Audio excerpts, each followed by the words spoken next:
Hey guys, what is up? In today's video, we are going to show you the best settings for your audio on Streamlabs desktop. So again, click on the lower left corner for settings and go to audio. So this, you don't need to do anything here. So again, stereo, of course, that's the default. Why would you change that?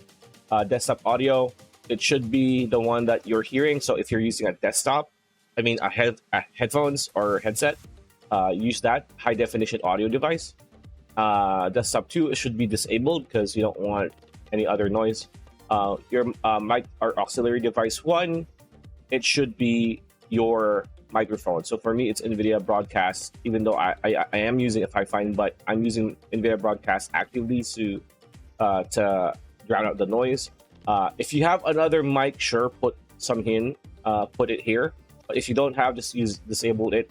And then afterwards, go to output. Here in output, go to audio, and in audio here you could just change the bitrate depending on your PC, but for me this is all good. 160 is all good. You don't need to change anything here.